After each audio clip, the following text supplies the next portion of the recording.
What is going on, everybody? Welcome back to the Project Manga Podcast, where we cover Sakamoto Days, Mission Yozakura Family, Jujutsu Kaisen, My Hero, and One Piece week to week. Back this week covering Weekly Shonen Jump issue number 28. I am your host, finally back on the main show, Eagle. And I'm Melanie Ennis. Welcome back. Thank you, sir. And obviously, Knox is missing from the main show as well this week. He will be back for the next round of shows, but he had some things he had to deal with in his own personal time. So it will just be Mello and I tonight. We'll be covering things. And before we get started, one other thing I'd like to say is that obviously Ayashimon met its end of serialization. So we haven't yet decided what we want to put on the main show in replacement of that. We're actually, I think, going to put up a Twitter poll and let the community decide what they want us to put on the main show for coverage in place of Ayashimon. So keep notifications on for the official Project Manga Twitter account, and keep an eye on the Discord if you're in the Project Manga Discord, which if you're not, you should be. And you will definitely be notified about when that poll is coming out, when it is out, and you'll be able to vote on it and decide what we put on the show. So with all that being said, as always, take a look in that description box where you can find links to any and all of our individual social media accounts, such as Twitter, online communities such as Discord, audio listening platforms to consume the podcast on, as well as links to support the podcast, such as our Patreon or our online store. Also, while you're down there, you can find timestamps that you can use to conveniently navigate yourself through the video and avoid spoilers for series that you are not yet caught up in. And with all that said, what another fantastic week in Jump. Looking a little lean, only 4 chapters, but you know what? These chapters gave us a lot to meat to chew on. Yeah, definitely these chapters had a lot of content to chew on. That is for damn sure. So with that being said, I suppose we just go ahead and jump right into the first chapter of the night. Chapter 74 of Sakamoto Days, Undercover.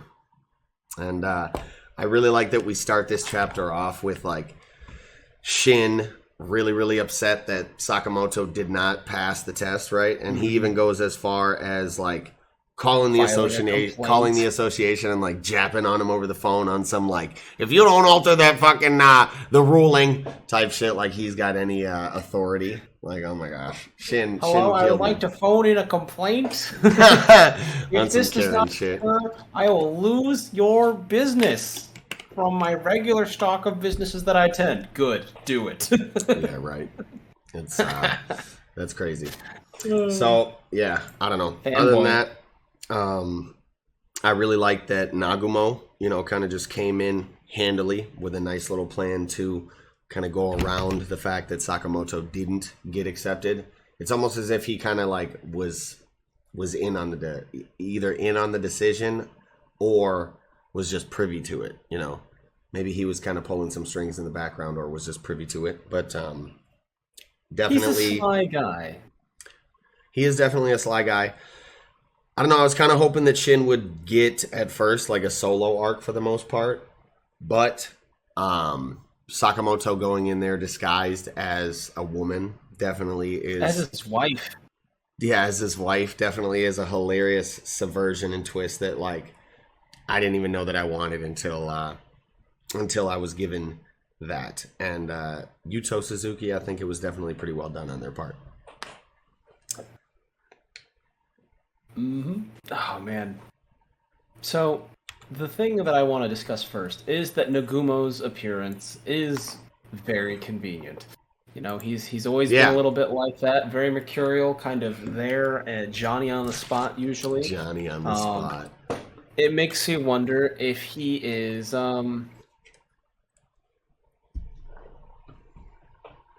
using Sakamoto's desire to get into the JCC building as a sort of like cat's paw, because we know that Izuki wanted, information. He wanted to know what the JCC knew about him so that he can like cover his tracks. He wants to lose his background. He wants to mythologize himself a little bit by lacking a permanent history. And like we already had our director member of the order the film director, being like a traitor for Slur and Izuki's organization, I wonder if he's the only one. If Izuki is also, you know, is his task to see what they know about Izuki and get rid of it. And he's allowing, Sakamoto, giving Sakamoto the tools to get in there. Nagumo can make a disguise good enough to make Sakamoto look like his wife. That means, and Nagumo's had enough, been a master of disguise himself. What if he's just hiding there in the background trying to get in and get the information while Sakamoto causes a distraction? I think that's kind of where I'm leaning, but at the same time, Nagumo very much has this, bleaches Gin and like a little bit of Hisoka, there's that kind of like whimsical, really play it close to the vest, whose side are you on anyway, I'm on my own side kind of energy. Yeah, I know what you mean. Yeah. And I would definitely lean into what I was saying, like, and you, like what we were saying, just the convenience of it and the fact that he has a plan right away. Maybe he was even in on it, as far as like Sakamoto getting failed, and then like gave him this plan as sort of a kind of leverage for future situations, like, oh, I kind of helped you out in that scenario, what's up? You kind of owe me one, buddy. Yeah. I don't know. Could be something like that down the line for sure.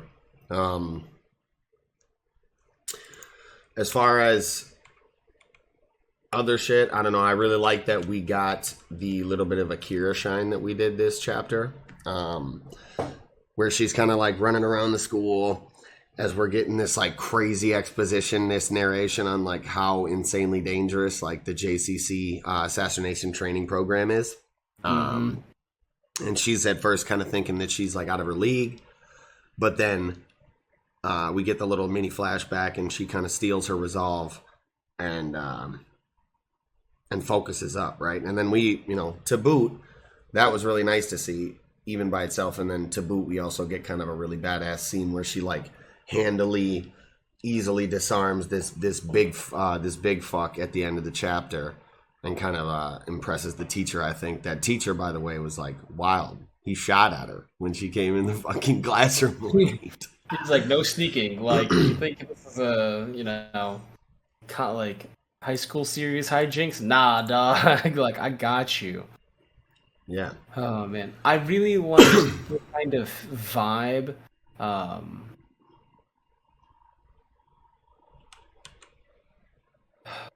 I just like the vibe of it. Like, it reminds me. It like takes the idea of like recruiting processes for prestigious, things like the original Kingsman movies, right? Where they had to do all the various tests. It made me think of that and like the stuff that you do for like with like the scuba environment and just like the training you do to be like an astronaut. And it's just like, it makes me think of like, oh yeah, I need to learn physics so I can curve the bullet Wanted style. Yeah. Or something like that. It's just like, all right.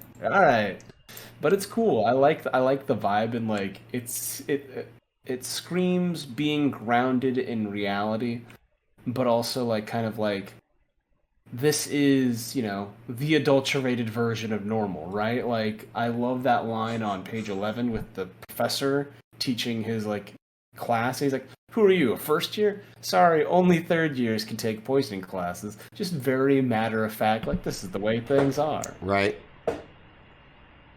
Yeah, that's definitely hilarious. Like the thought of just an assassin school, Mm-hmm. A lecture hall. What's the tuition there, dude? Lecture hall 3. Oh my god, tuition's got to be insane, bro. That's crazy. The tuition could be killer. Although, I don't know. We haven't gotten anything on that. Maybe it's like they want assassins so bad, if you're cold enough, they just bring you in, like we haven't gotten anything about how like Shin is going to have to take out student loans or anything like that. Yeah, I think that'd be wild. I mean, if I were running like an assassination classroom type campus or something like that, I'd be like, hey, we'll teach you. You have to front us, like whoever your connections are, they have to front us a certain amount of things or promise a level of collateral. and then you can work off like tuition by like donating a fourth or a third or a half of every kill commission that you make. And yeah, based off scale, right? Yeah. And then they're like, all right, cool, you're free, here's your collateral back. Well, we won't, as professional courtesy, we won't touch like your families, your house, your pets, or whatever that you put up as collateral, or something like that. Right. Interesting. Tuition for assassin school, that's crazy. Right? Like, I think that's the reasonable answer.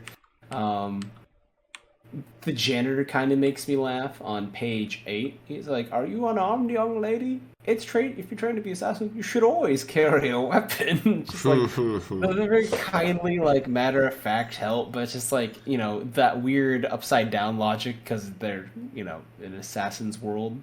Yeah, that is just crazy. Do you think that Sakamoto interrupted on page 15, 16? Because Akira might be you know, potentially have like killed that guy, right? Like the harm that he inflicted probably was like mildly preventative because like she was going fast, and I was wondering if she was like gonna just like punch him in the throat or something like that. I mean, she disarms him and was about to hit him. I mean, maybe. Yeah, Sakamoto, either way, I think he knows it would look better if it was like a teacher kind of interfering in the situation. Mm-hmm. You know? But whether she was going to kill him or not, who knows? Man. But he for sure is going to think twice next time he's going to do some fuck shit. I'll tell you that much.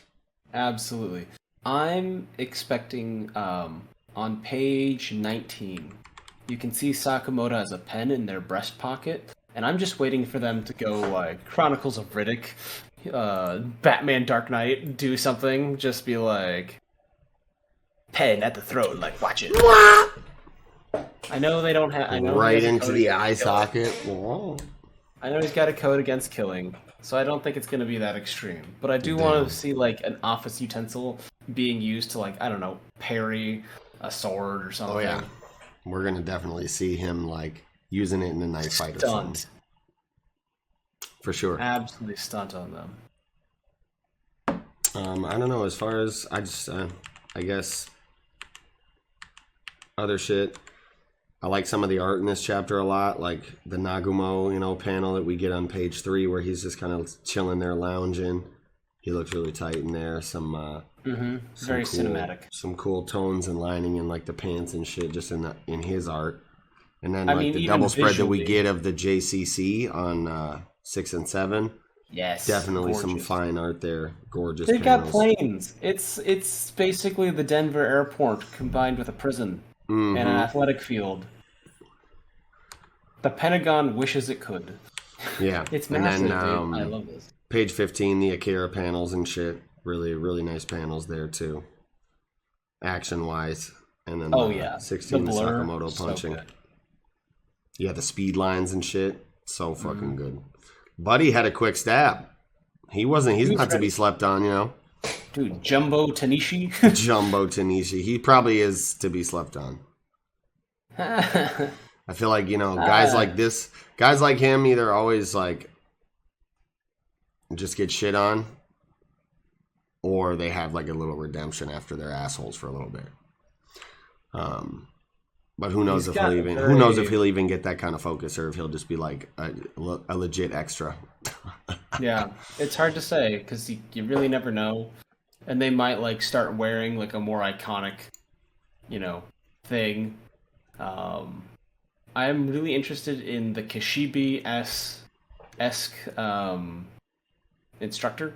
Yeah, the teacher. Yeah, page 12. Yeah, he reminds me of Kishibe because of just like how stylized their faces. He's definitely been through some shit. Yeah, like I'm definitely. Did we get a name on this guy? No, it just seems to be a professor. Yeah, we haven't got just a random professor or whatever. But I feel like he's going to be, you know, kind of an important professor that we get pretty familiar with here. I could be wrong, but I don't know. Oh man, I do like him, his style, like the look of him. You know, the scars. He looks really cool aesthetically, obviously, and then his personality as well. Like I said, when Akira comes kind of sneaking into the classroom late, he's just like, "You late, bitch? What you doing? Get up here! Now you in the spot.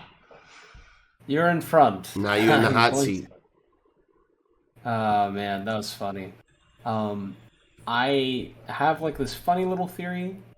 So, Nagumo might be doing this to like help Izuki, possibly to kind of infiltrate the group on the Order's behalf, being kind of a very slippery, two-faced kind of person. Yeah. But like, so he says, he's like, oh, where is it?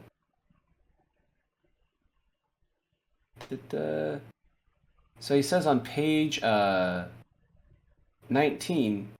the disguise will only last 24 hours.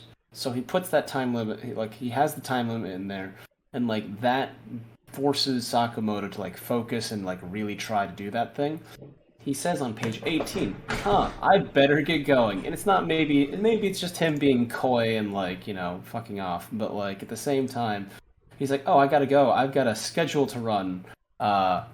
Funny because he's looking at a wrist that has no watch. Right. And then, so that might be a thing. But part of me was like wondering, like this guy's face is so stylized, right? In the professor, what if that's Nagumo pretending to like he's already intercepted the real teacher? Has a thing. He's like, oh yeah, this is your, you know, teaching assistant. All right, cool. I'm gonna do this, and then like insert themselves once the commotion's been caused. So you think Nagumo's gonna like impersonate the teacher? I think he's the teacher in disguise. Damn. That's a possible theory. Don't hold me to that. Might be wrong, but if I'm right, hold me to that. That'd be tight. If that's true, you maybe heard it here first. Yeah. But I don't know. Other than that, I feel like this wasn't like too chunky of a chapter. I don't really have anything else to talk about, I don't think. Just kind of really excited to see where this little mini training JCC infiltration arc goes. Man.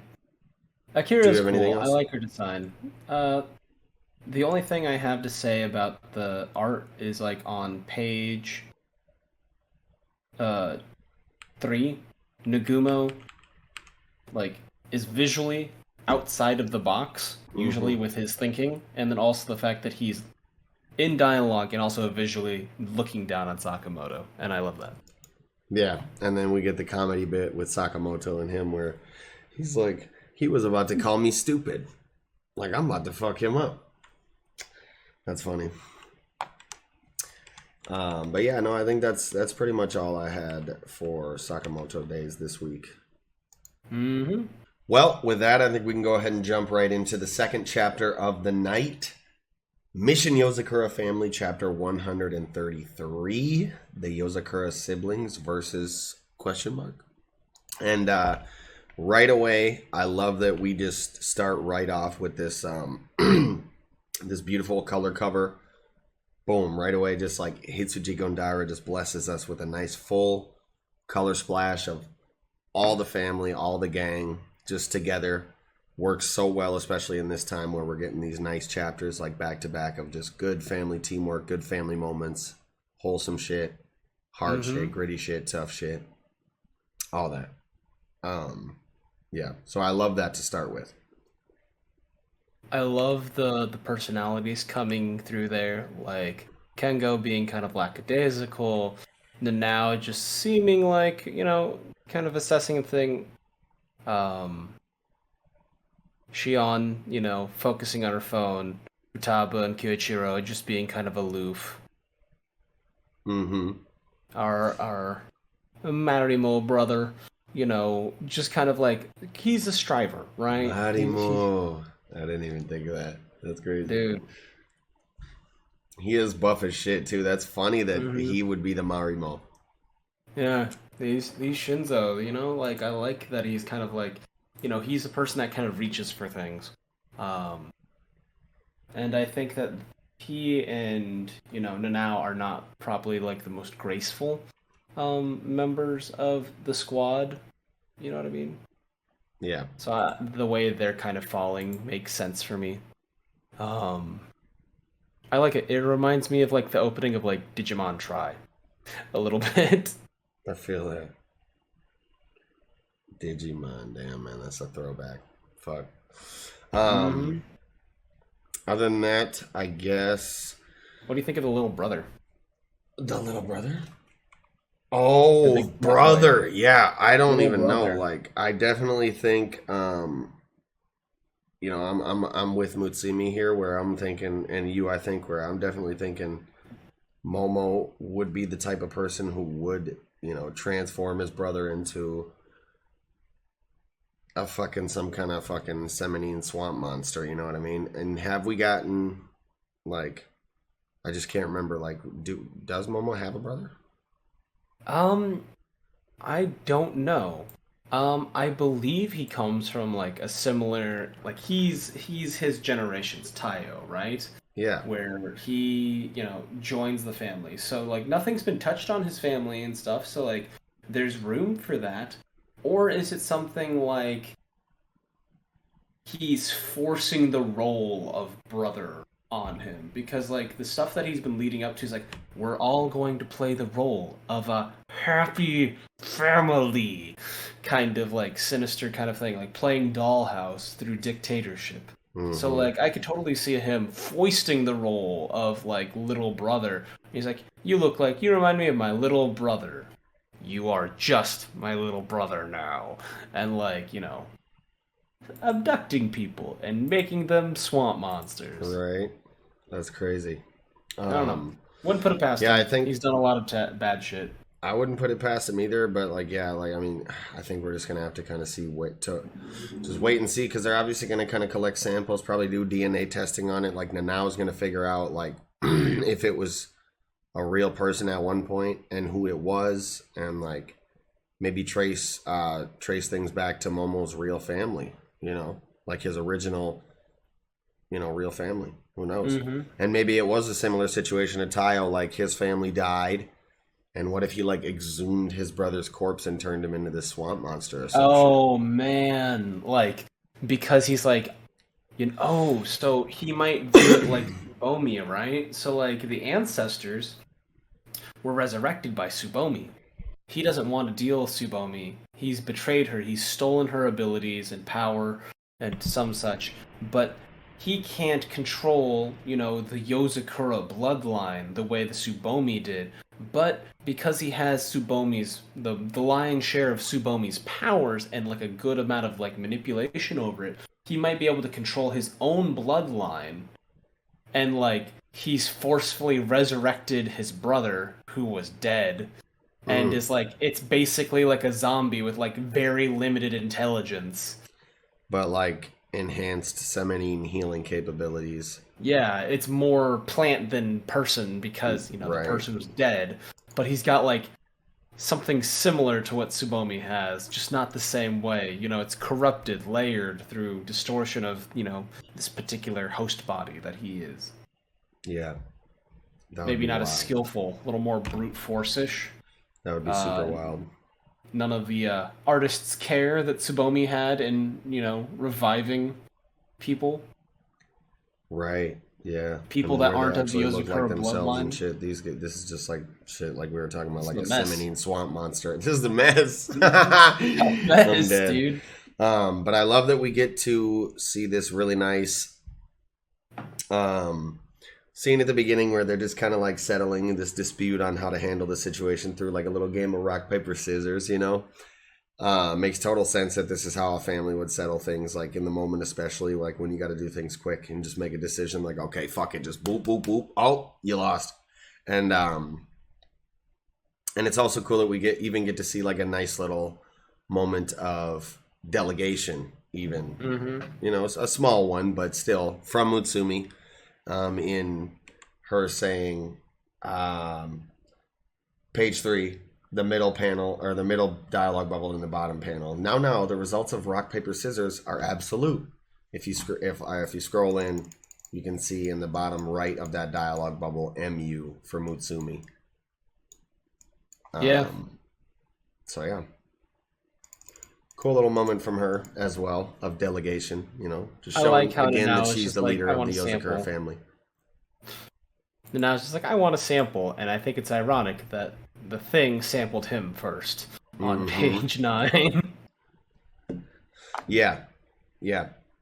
But yeah, I mean, as long as we're going into like kind of the action portion of the chapter, I definitely think that it was really nice to see the family so like fluidly attacking and defending against the Seminine swamp monster, while like calmly defending Mutsumi from an onslaught of its attacks too. And like she's literally just sitting there not worried about a thing. I'm pretty sure she even has her eyes closed. Nope, she has her eyes open. I thought she was just badass sitting there just like, sipping a cup of tea or some shit. I like the 5-man star defense circle that they've like established around her. Yeah, definitely. And literally Shion still with the phone out, just like defending. But yeah, it was great also to see. What was that? You can see like on the top of page 8, 9, there's like electrical bursts coming out of her phone gadgets.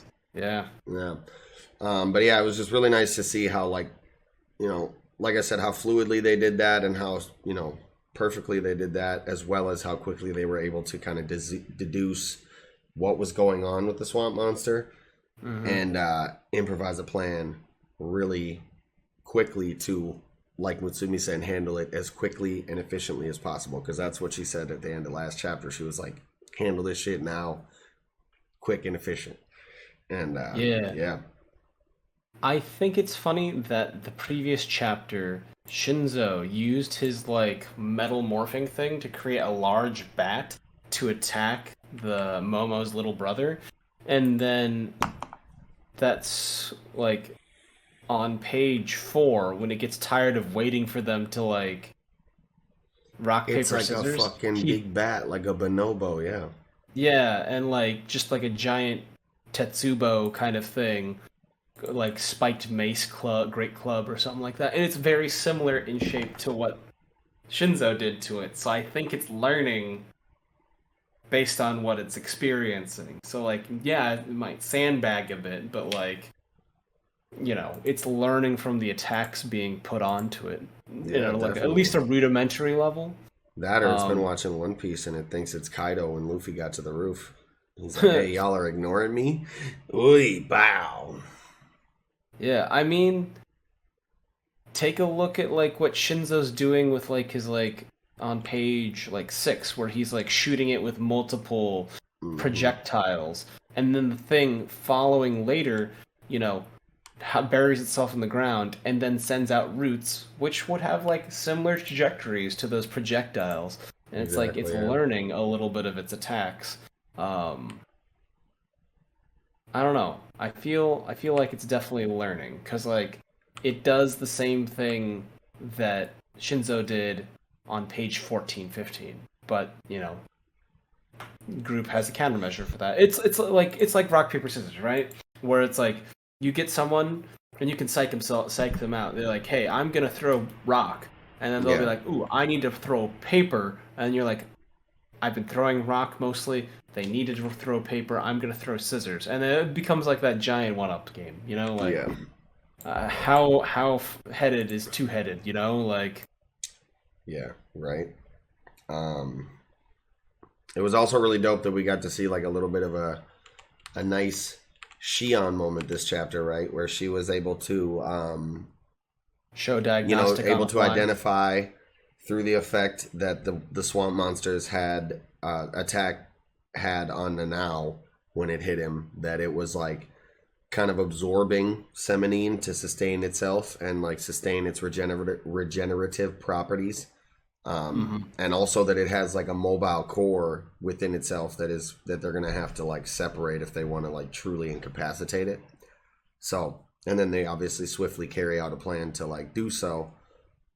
And Futaba like blows this fucking thing away, bro.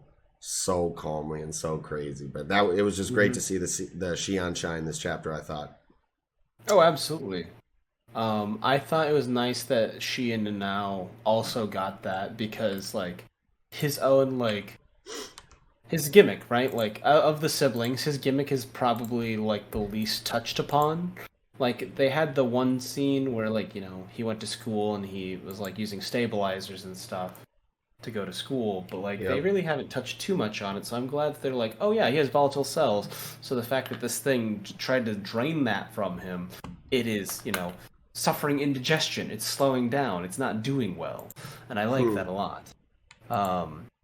I love the kind of like aim high, look high, get them while they're not looking down kind of thing with Kengo and like the multiple Futabas a bit above.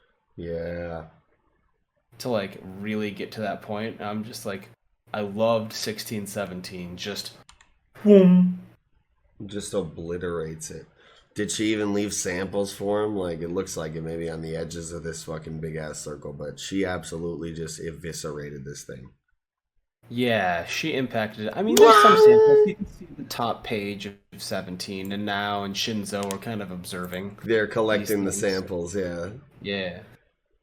I mean, this thing was way bigger than implied earlier, right? Because of the somanine injection, but like because of like paneling and stuff, it doesn't always seem like it's that big.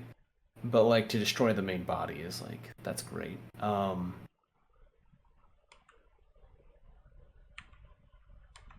Yeah, definitely. I don't know. Yeah, great panels, great art, great interactions with the family through this like first kind of 3/4 of the chapter. Love that, and then we get the bit with Mutsumi, obviously kind of questioning the younger brother statement, like we were at the beginning of things. But I guess moving into like kind of the last part of the chapter here with Kyoichiro and Taiyo and Momo, like and Futaba's like on it. She's like, where they at? I'm on their heels. But the fact that Kyoichiro kind of figured out that his thread infused with Taiyo's flower extract, and in turn Taiyo's attacks will be able to damage Momo, has me so excited, because just the prospect of these two working together in a fight as peers, to take down an opponent as powerful and as meaningful as Momo, definitely has a lot of weight behind it. Like the emotion they both have behind them in terms of the family and Mutsumi really has me hoping that this actually does kind of come to a resolution here with the two of them beating Momo together. But who knows kind of what could happen. He could slip away. He's definitely a little slippery motherfucker, and he even has like teleportation abilities, right? He does. But I would also even like if, like, as they're delivering the final blow is when kind of like Mutsumi and the rest of the gang pull up. Not to be on like some peanut gallery shit, just like maybe literally as they're kind of hitting them with the final blow, like the final interaction, they pull up just to see and witness that it is done, Yeah. But like I said, who knows what could happen. Momo could kind of slip away here again. He is a slippery motherfucker. He really is. I think that Momo's been a little too confident, and I think that like his like overweening pride in his capability and the sureness that he believes that his children will learn to love him again is going to be his undoing. I love this Sakura versus Sasori type moment, because like Taiyo's got it, right? He's a good kid. He's got great abilities. He's qualified. But I didn't think that he would be at the same level as Momo and be kind of a detriment. And I like that Koichiro is bypassing that by saying like, no, you're the key. You're the only one that can hit him without him turning into petals and shit. I will make you fast enough. Right. Exactly. So I do like that kind of like balancing thing. It gives the sense of a duel, but like also a sense of teamwork. Yeah, I Tayo can't is wait a little for. bit out of his league here, but I think he can definitely hold his own, at least a little bit, you know. Mm-hmm. I'm waiting for Futaba to show up at the last minute to like deflect like a mortal blow, like grab, Momo's hands that are like a claw reaching out, do this, and like do like a major twist. And like because he's all that got that weird biology, his arm will like twist like 3 times, corkscrewing around, and just like still maintain. And then yeah, I want to see something like that because he's got that rubber band man like physiology going on, just a little creepier, a little more. I'm an elastic balloon full of meat kind of vibe that he gives off. Yeah, that would definitely be wild. I don't know. Yeah, it's some crazy shit is definitely about to go down in this fight. I want to see Momo's tricks. I want to see some of his serious tricks as well, and I'm sure he might pull some out after he got clocked like this on page 2021. This double spread. Oh, absolutely. He hates Tayo. I think he low-key hates Tayo based on previous chapters where he said like, oh, I've always wanted to do this so I can say things, you're not good enough for my daughter, that kind of thing. Like he had that little aside, and I was just like, is that his true feelings there, hidden as a joke? Do you resent Tayo for being the you that life did not let you have? Like, Mitsumi is alive, but your Rei isn't. Is that why you resent Tayo? Because you see yourself in him and that kind of thing? And you see the fact better you in him. Yes, exactly. The you that has everything you feel you deserve kind of thing. And then also like the fact that like Koichiro is working with him, that the gang was willing to fight and defend him. He hates Tayo because as like he's projecting onto him, Tayo's receiving the love, father, the love of a family that he feels he's missing out on, that he deserves. So I feel like that's where he's gonna crack. I think he's gonna really unleash hell against Tayo. Come unhinged, bro. Through some resentment. I expect Momo to escape. But I think because of his hubris and the fact that they managed to like sneak a really good one on him, Futaba is dedicated, she's on the heels, the rest of the gang will be along the way. I think that he's going to escape, but he leaves behind the heart. And so like the moment where it's like the heart is about to the heart's in midair, it could possibly get destroyed. Momo's reaching out. He's also falling to the side, and the gang just like for that split second is like, what do we focus? Finishing off Momo or like saving what everyone, presumes to be Mom? And I think that they might have a hesitation because like though their mom is the source, or at least part of Momo's motivation to harm a lot of people, their mother technically didn't do anything wrong, and might, should that moments of hesitation, right? Like that moral quandary where they like, oh wait, we shouldn't let this get smashed. That's when Momo bounces it, and then he becomes extremely dedicated in getting the heart back. Yeah. I don't know. That's my prediction for the coming chapters, to be honest. Yeah, I mean, I'm definitely excited to see what's to come, but I don't know. Other than that, I don't think I really had much else to say about this chapter. The art, obviously fantastic, pretty much all the way through with the action panels, the swamp monster panels, and then obviously like the double spreads, Futaba blowing away the swamp monster, and then Tayo punching Momo. I mean, some fire art. I think 6-7 was some of my favorite stuff, where it was like still taking the impact, and you could see like it dissipating like the damage across itself, and like then absorbing the missiles, and then like a cuttlefish or like a squid just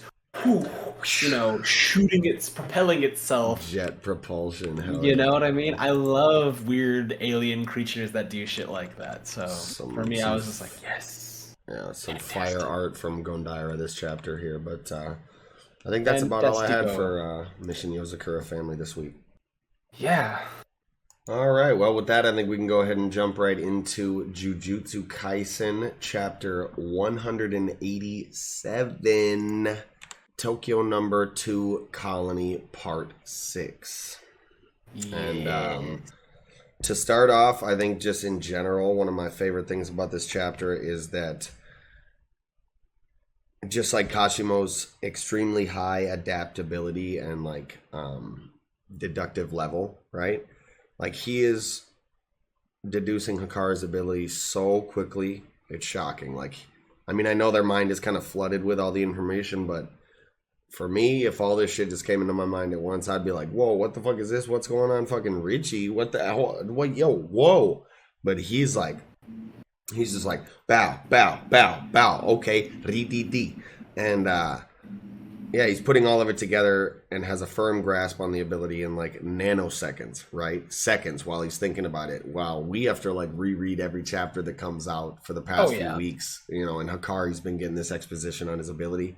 We got to reread every chapter just to get like a menial grasp on the shit. Yeah. And go ahead.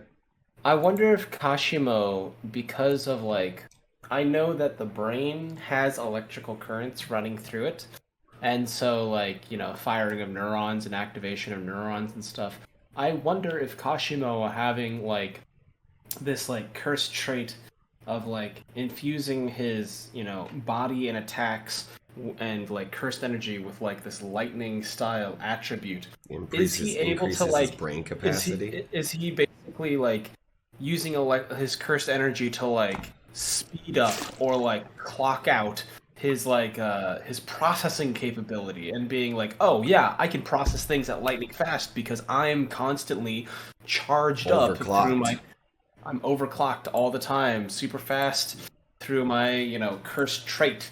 That would be a really cool twist on things. I didn't even think about that because yeah, it all is electricity kind of running through your body and like activating your neurons and shit like that. And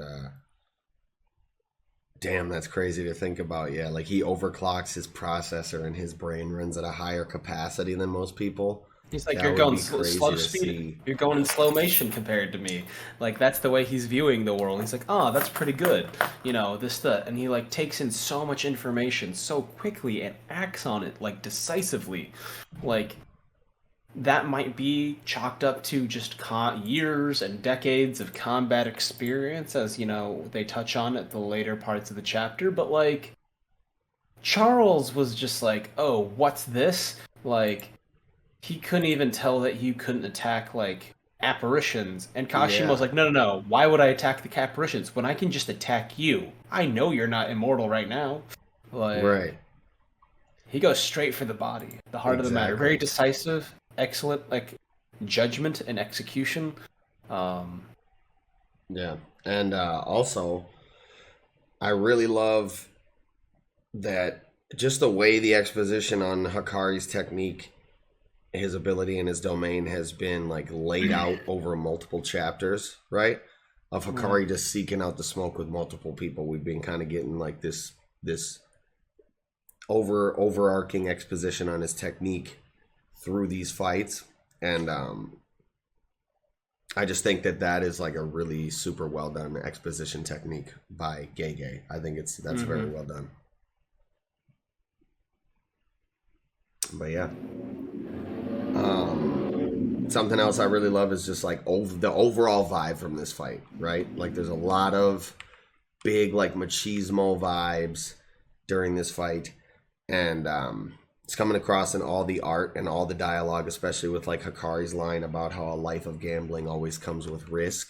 I love that. And then Kashimo's line about how losers think, right? Like versus how winners think, is in terms of like what he's gonna do to counteract Hikari's ability. And he's like, I'm just gonna kill you while you're unkillable. Fuck this shit. I don't even care. So it's always nice to see these types of scraps where both combatants are like confident in their own abilities and their own selves, while also kind of like putting that respect on their opponent's capabilities, their opponent's, you know, techniques and shit like that, not looking down on them. Kind of a true mano-a-mano, if that makes sense. Yeah, absolutely. I wonder how this will go, because like I love Hikari's like use of like the frame interactions. Like you see them in like jackpot games all the time. It's like if you click this when it pops up on the screen, you can like get a chance to like do things. So I like the idea that he's doing like I took damage. All right, here's my chance. I can pop that out. Are you talking about the kind of like page 6 and page 7? 6 And like a little bit of page yeah, page 6 and page fucking 8, right? Yeah. And it's just like Yeah. consecutive sequence. So it made me think, Hikari's like domain is broken. it reminds me of the, you know, the frames per second guy, the old dude that went against Dagon. Nobito. The old Naobito is Zenin. So like it makes me think of his thing and how, and then they had Naoya and his whole thing about like, you know, frames per second. He was even faster than Nobito. Even faster, and then also Hikari, who's not moored in this like deeply traditional family, so his technique is unclouded from the influence of others, but like more true to his like raw, colorful personality, and it's still extremely modern because he's like I can still use the sequence in the frames that are occurring within this game. Yeah. To negate damage, and I was like, I love that. Like, yeah, we see him like displaying this healing ability, and this is outside of reverse curse technique, like totally affiliated with the actual domain. Yeah, this was definitely a little confusing for me. I had to read this a few times. The way it's explained is Hikari is redoing one consecutive effect sequence. For Private Pure Love Train, the probability of hitting the jackpot is over 20% on the first activation, so it's a visual effect with high chances. For that reason, the risk of drawing a dud is greater during normal times, so he usually doesn't use it unless he has the increased probability. So it's fairly easy to understand why he would only use it during the jackpot, you know, post-jackpot scenario where he has the increased probability. But yeah, the part that's explaining, or the part that's confusing to me is the part where it says he's redoing one consecutive effect sequence, right? So does that mean does that mean that he's like resetting the events within a certain time frame within the current like scenario or sequence, the Richie scenario sequence? Yeah. Or like is he starting a new Richie sequence or scenario entirely? Well, I honestly don't. As much as I love like gambling manga, I don't know enough about the games themselves. So if anyone's like more savvy in Japanese gambling games, like please let us know in the comments. But my personal take on it is that he is basically started the gamble. He had, you know, we assume that a result was drawn in the background, and then he was basically calling out like redraw. And so damage that he suffered during the first hand is discarded, and he's fresh with a new hand. Scores the, you know, the renewal Richie. Yeah. Which starts like, you know, the bonus scenario of whether or not it's like, you know, whatever percentage chance is going to happen where he's like, I made it to the bathroom. Thank God. Because I remember Potty Emergency when he first introduced against Charles. Yeah. I think maybe it does start kind of a new scenario, a new Richie scenario or sequence, because he doesn't get one until after the second kind of renewal or continuation, right? Yeah, like one starts at the beginning, like we see all these, you know, page 2 and 3 double spread. We see kind of all the, you know, the avatars and shit popping off, and then he hits the continuation on page 6. Before any like scenario is announced, and then another renewal on page 8, and then right after that it's the Richie, and he gets the bathroom scenario. So I think it either because it's got to be the new hand. Increased improbability was the first hand, and that was signified by the continuous surroundings of confetti. He reduced the probability by having a redraw, which, well. Because no, the confetti still goes on until he hits renewal. So the confetti is kind of flying, yeah. Fuck. So I think that the increased probability, it says it's 20%, which means each redraw should cost 10% probability to reach back to equilibrium, right? There's two of them, and if it's a 20% rething and it took two to take it down, math says 10% is a cost. And then still gets the thing, manages to get the jackpot, 666. And they're just both beasts. I love it. Hell yeah. This fight was so macho. Hikari's giving like big Toto vibes. Yeah, he definitely is. I wonder if oh man. I wonder what's happening with Toto. Fuck, man. I wonder if Hikari will be like the machismo replacement for Toto within the squad. I think he is. What if he loses his hand as well? That would be fucked up. Man, and then, Toto, boogie woogie, man, damn. And I want to see something happen with Toto to come back in. And there's a thing that is called... So did you know there's a nickname for slot machines called the One-Armed Bandit?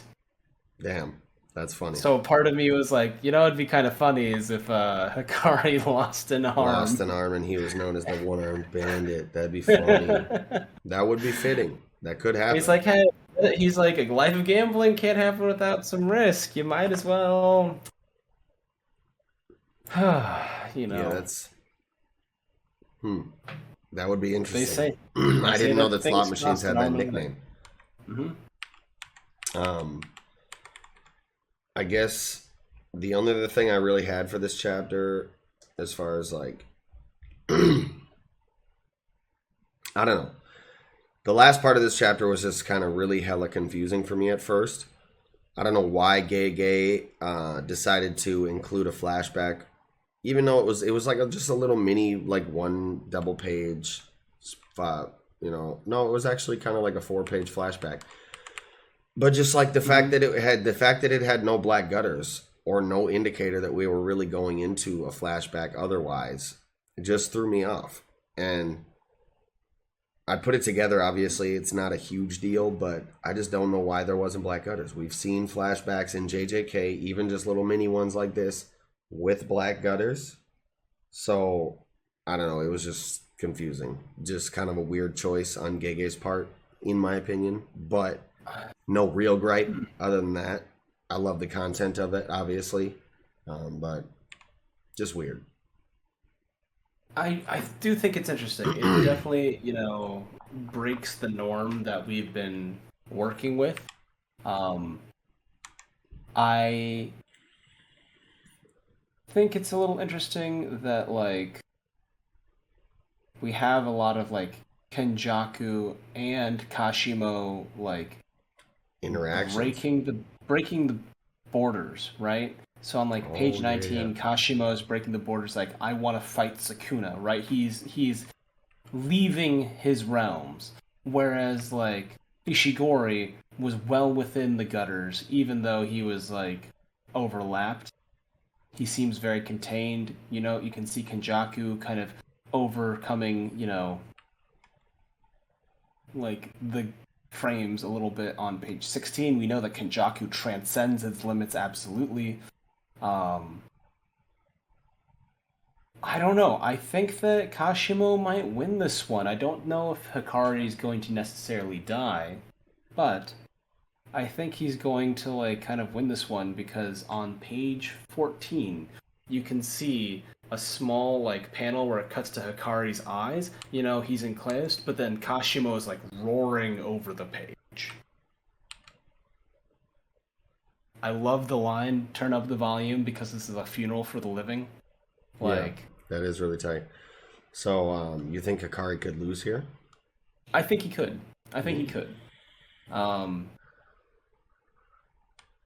Because unkillable doesn't mean unbeatable, right? And I like Kashimo's idea of like, you may be unkillable, but I'll kill you anyway.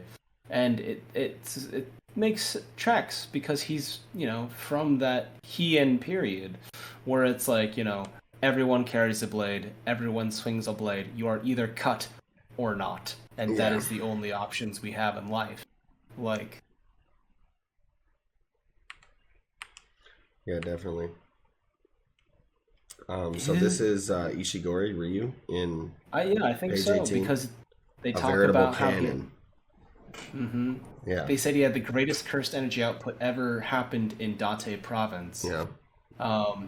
Plus his face, like kind of the face and eyes, because he was talking about like Ishigori when he was talking about his past. He was saying like, hey, I lived the life of a warrior, and then I settled down with a woman, a good woman, and lived out the rest of my days because he never met Kashimo. Like, Then that's crazy. what do you think of the? What do you think of the What do you think of the flashback, or at least the backwards in time glance? I like to see old Kashimo. I think it makes sense why he would kind of want to go along with Buddy's plan as far as furthering his own thing to Coming fight back to Sukuna, life. especially Yeah. since his body is clearly kind of was given out on him. We saw him coughing up the blood on page 18. The in the old bottom tuberculosis. Yeah. And then I don't know, Ishigori, as far as why he decided to do it when he was like living out his days and he looked like he was pretty much chilling, but I don't know. Like you said, he felt like he never got his dessert. So Exactly. which he ended And up I getting. don't. I think that Kashimo's looking for his dessert as well. The thing that makes me interested is that Kenjaku's been playing such a long game Yeah, that he's the been long setting up the players since the Heian period, maybe even sooner. Mm-hmm. Because he was from Kenjaku's time. He's like, yeah, I'm sorry, that's from 600 years ago, but I still feel like it's true. And I'm like, damn, you've been doing this for how many hundreds of years? And this is just the culmination? Like, that's crazy to me. That's the framework that all the arcs, that all the character sagas that we've come to like watch and love are hanging from. That's draping from this framework of this guy's millennia-long plot. Yeah. That's fucking wild. Kenjaku was really playing the long game on some all for one shit. Oh my god. Even better. I loved this flashback, like the double spread or pseudo double spread on 1617. Did you have Very. fun? It reminded me of Vagabond. Mm. Like a Vagabond scene. Just the way it was done feels like that. Still has Gege style, but like the overall vibe felt like a Vagabond. I really appreciate the him sitting on a stump, and then further behind him is the giant like lightning bolt sundered tree. Yeah. I was like, yes, love that. Head split in half vertically and decapitated. Man, he probably ran through them and just went like one swipe of his hand and like cut through like two people and like the tree. Mm. So Oh, like yeah. he's got explosive power in that decrepit body. So I feel like as a young, fully rejuvenated, Kashimo, I feel like he has enough damage to be like, hey, how much is your immortality going to regenerate? Like, how much, like, how small a piece is too small for you to regenerate? You know what I mean? Yeah. Mm. I think that's a major question to have. Yeah. Or how big a piece, or what, like, is there a piece that's too crucial? Yeah. If it destroys both your heart and your, like, brain in a single blow, and all that's left is, like, your, like, elbows out and, like, most of your, like, waist down, is that too little or too much to, like, regenerate from? Reverse Yeah. curse technique back, like, I don't know. Yeah, the brain and the heart seems like it's over to me. What if it's like, the body dies, it gets regenerated, but does the mind get regenerated in that way? Like, does death cause amnesia? to that thing. Like, there's been lots of stories with like Wolverine and stuff where he's like, yeah, I'm a dude with amnesia. You know, I got my damn brain got damaged, but now it's healed. I'm functional, but like, you know, the grooves that were etched with memories are gone and got healed, so there's no memories on that thing, and there's just giant gaps. So then maybe what is Hikari like? Does Hikari come back and he only remembers like fragmented things, and he's like, why the fuck am I fighting? That would be wild. What if he ends up like becoming buddy buddy with Kashimo because he did so much damage to the brain that like the cursed technique rejuvenation just like brings back. It's like that Rocketman song, I'm not the man they think I am back home. Oh no, no, you know. Yeah. What is a person, right? The soul, like the mind, the body, all three, like I think that's a question that's been asked several times within Jujutsu Kaisen.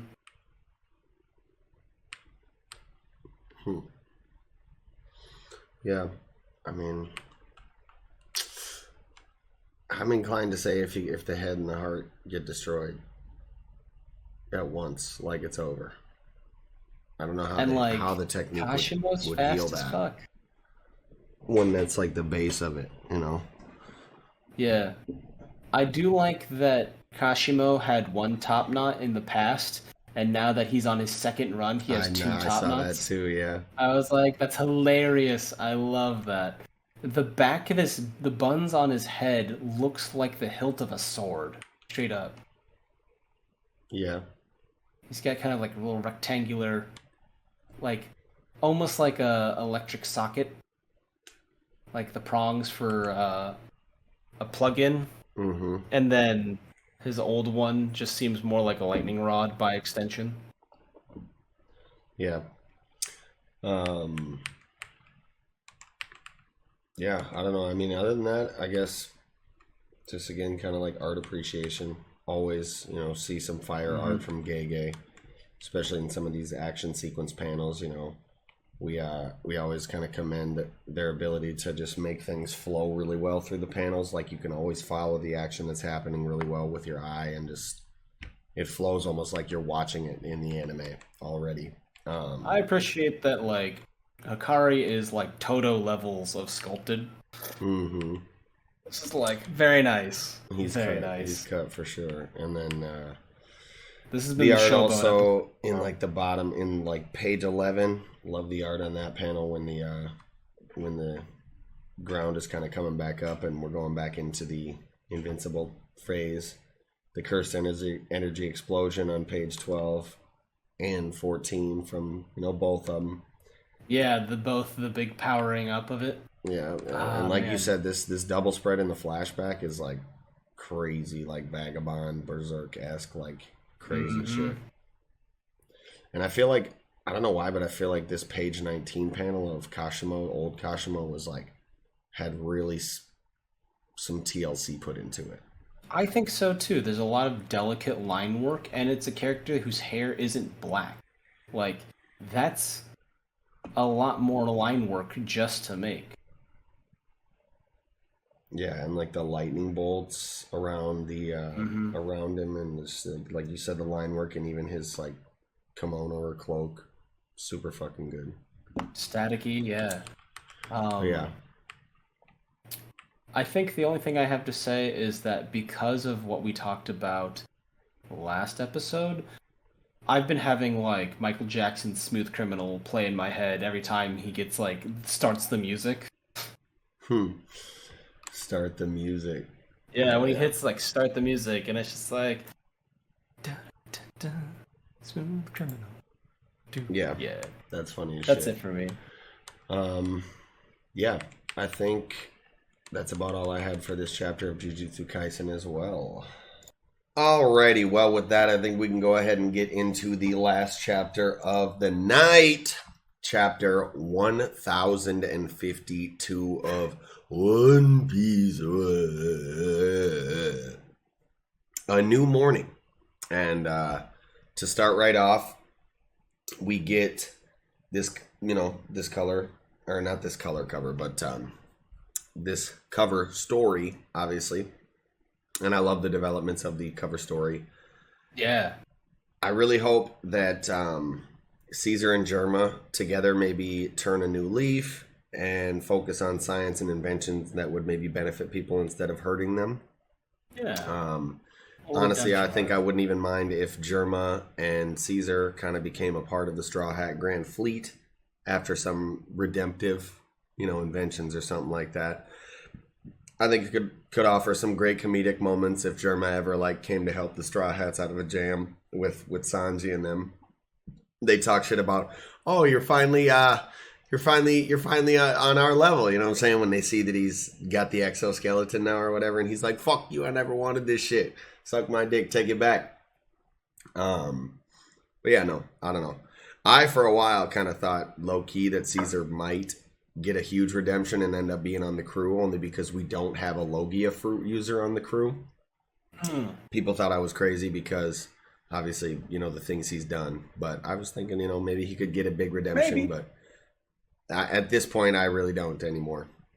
Yeah. But I think maybe Grand Fleet, who knows? I mean, now, Luffy's the Logia user. Mythical Zone. Yeah, he is. He's got the Nika fruit. Mm-hmm. But just I love how this chapter kind of starts off in general. I love when we get these scenes of the Gorosei reeling at the current Luffy events and kind of scrambling to figure out how they're going to cover it, right? What's the spin? But we finally get even them saying that something of this scale is impossible to cover. The fall of two Yonko in the same battle and the emergence of Joy Boy. It's just it's impossible for them to cover, right? Mm-hmm. I mean, they say this themselves, so I don't know. The part that I thought was really interesting was they're not opening open the country, and then they're Right. They must have changed tactics in response to the situation. Someone over there is very shrewd. It's just Momo, gut feeling, not tactical. I like how they're just the Gorosei are so five-brained, 20 steps ahead of people, and then there's just Momo's you know what? I'm gonna go against my father's wishes. Yeah. I'm gonna keep the place locked up. Well, he said just for now, right? He was I'm not opening up the country yet. But I'm glad that you brought the Gorosei saying this up, because I did have something on this. The fact that they say this kind of gives us a low-key fact that Zunisha is highly integral to the opening up of Wano. Somehow. She has something explicitly to do with it. She has to be there to open up Wano. Only because they asked her, they asked them, you said that Zoe is gone over the Denden Mushi. Yes, sir. It just slipped away into the mist. So what was it doing? And right after that, the Gorosei says, then they are not opening up the country. Wano will remain an impregnable fortress, it seems. So that lets us know for sure that Zoe is integral in the opening up of Wano. It has to be there. Zunisha has to be there, right? For that to happen. So that's not something that's hugely consequential, but that's just something that is interesting that we didn't really know before, that we do know now, right? I wonder what it is. All I can think of is I remember the waters of Zoe. I remember the the giant floods of that it could shoot out. So what if it's does something drinks up the waterfall and therefore creates basically a landmass that can be reachable, or how a system can circulate in one way until it's forced otherwise. What if it drinks up and then shoots water a different way and reverses the current of this weird self-sustaining waterfall, and it becomes a giant water elevator, or something like that. I don't know, because if Zoe is important, then I feel like it's less of like a magical or like symbolic reason. It is because of like a brute force mechanical reason that can only be done because of its, who it is, what it is. Because I mean, she steps on the center of Wano, and it's like cha-chunk, cha-chunk, cha-chunk goes down into regular level or something. Because isn't it kind of like a tiered, like it's the waterfalls and then like the main ocean and then it's the island, right? Yeah. I don't know. There's like a secondary well, and it's just like maybe they drink the secondary well and stop the cycle of the waterfall. I have no idea. I'd like to find out. I want to see Mastodon-based physics. I don't know. As far as the Robin thing goes that they're talking about, right? That guy's fucked. I don't know. I kind of saw a lot of discourse on social media as to whether Robin is safe or whether she's like already been taken. As you know, we haven't seen her this chapter, right? Oh. I personally don't believe at all that she has been taken already. Only because, like, for one, it's been 7 days since everything's been said and done, right? Like, it's been 7 days since the battle's been done. Luffy and Zoro have been knocked out. They've been kind of like healing them, doing their thing for 7 days now. There is absolutely no way, in my opinion, that Robin has been gone for 7 days and no one has noticed or said a thing. Like, and she hasn't, like, she's, if she's been leaving, she's like, oh, I'm going to go do this. I'm going to go do that. You know what I'm saying? Whatever. I'm going to go do, maybe she doesn't even say explicitly, but she would let somebody know she was leaving. And why. And especially Sanji, right? I feel if Robin was even gone for a few hours without a reason, he would not be having that. You know what I'm saying? He would be panic. He would be panicked. Like, he's definitely got Hall of Fame awareness when it comes to Robin and Nami and any females that are around, kind of. And secondly, I kind of think it would be like a little bit redundant to have like yet another rescue arc after the first Robin arc, after the Sanji arc and Whole Cake. Mm-hmm. I don't know. I think Enies Lobby and Whole Cake serve their purpose as well, and I don't think I'd really like to see another Robin rescue arc as one of the few last arcs that we have in the final saga of One Piece coming up. We already got all the development from, her character and Sanji's characters through the rescue arcs that we got from them in terms of like ambition and just their characters overall. Mm-hmm. So there would really be no point to it other than to be like, oh, Robin's gone. Oh, we got to get her back. Oh my God. Oh. Yeah, they don't seem like they're panicking at all. I don't know. And they don't seem panicky at all. Nobody's tripping. Nobody said anything about it. Somebody definitely would have noticed if she's been gone for like, hours, a day, 2, 3, 4, 5, 6, 7. Mm-hmm. Like, what? Come on now. Especially I think she's definitely just off. I think she's definitely just off, like looking for / reading Wano / Kaido's poneglyphs. You know what I mean? I think so too. She might be spending all that time, translating. Mm-hmm. I like that. Quick one. Yeah. On page 3, at the bottom panels, we get somebody like cutting into the Dendamushi call between the Gorosei and CP0, right? Yeah. Because it kind of goes, the signal's being jammed, and it says, hang on, you guys. And is that CP0 guy that's saying, who are you? I think so, too.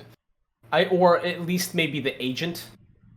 It's the little GI. and then just wait where you are. I'll be right there. So was that green? Like after the end of the chapter, I thought like, is that Green Bull that intercepted or kind of infiltrated that call and said, where are you guys at? I don't know.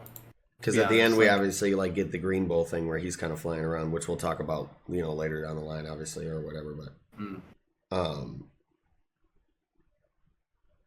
I kind of assumed after the end of the chapter that was Green Bull saying like, I'll be right there.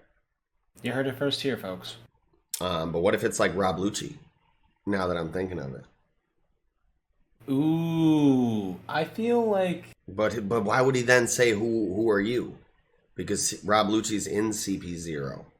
yeah, but like you look at the face, like the zoom in of the face, where um he's silent, the masked guy is silent, and he might like hear, Rob Lucci's voice. He knows who it is, but like the other agents are probably like lower priority and don't have like direct contact with him and wouldn't know his voice. Yeah. So this might be like a unauthorized internal affair for the CP0 units. Yeah, and I mean, I guess the dialogue bubble that says "Who are you" does look more similar to the dialogue bubble that we get from like the random fucko agent, as opposed to the dialogue bubble that we get from the CP0 mask guy, in the middle, where it's kind of like an excited one with the jagged outline. The bottom. Yeah, because there's even the twin tails to the voice bubbles, and I was just like, I think that's that seals the deal. So yeah, I don't know. I thought after the end of the chapter, like I said, that was Green Bull on the Denden Mushi with CP0, kind of infiltrating the call between the Gorosei and them. But could be someone else. Could be Rob Lucci. Could be someone else entirely that we haven't even thought of. But that was kind of interesting. Yeah. Green Bull's a good idea. I personally like the idea of Rob Lucci, but that's just mostly because I still think that like he was he felt so pivotal, and I felt like after Eni's lobby he didn't get a lot of time to shine. But then there's like all these little side stories and like occasional references to him of like being stronger again, healing from his wounds, that kind of thing. So I kind of want him to like come back and be like the world government's like last stand at containing, Joy Boy, and have like that rematch with Luffy. That's just me. That's just like one of the things that I like from this series. I like rivalries a lot, but you're not always going to get that stuff, especially in a series as expansive as this. Like different pairings might be, more potent at different times, and we're nearing the end, so like I imagine Oda's like had dozens of options that he's just been like, what, this isn't like what I wanted, or maybe he's been having it planned for as long as we've been reading. It's like, because like for a series this long, you think you'd have the ending mapped out well before you get there. So, which he has said that he does, but he also has said he's kind of changed a lot of shit. Which apparently during the month-long break of One Piece here coming up, we're actually going to get maybe on a weekly release different just arts and sketches that Oda has scrapped, over time. Nice, which is going to be pretty cool to see. But I guess moving kind of along in the chapter. The death scene, Hawkins' death scene. Dude, I love Hawkins' character. He was cool. I know, right? Hawkins was really tight. But, like, they've just left him here for 7 days now. These motherfuckers. They've just been in the castle for 7 days? Or was this, like, prior? This was prior to the 7th day narration box, but... I think this is at the very last... This is the first day, right? Like, when Kaido is... doing it, because it's like it just feels like the air is darker. It could still be like the dissipating storm. You can see like Onigashima kind of in the foreground. It just feels like very recent. I think this is basically like the aftermath, like the closing of a chapter, and then bam, page 6, time skip. Yeah. And we do get, like, obviously kind of the time passing panels when Hawkins dies, too. And then into the 7th day. So, yeah, I think some days probably went by. You're right. But in terms of, like, the actual scene... sorry, excuse me. In terms of the actual scene, I thought it was really good. Really humanizing. Hawkins like saying in his final moments that he basically knew that his side and the Beast Pirates were going to lose. Yeah. But that he couldn't go back on his like decision as a man and suck up to Kid and Luffy's alliance and shit.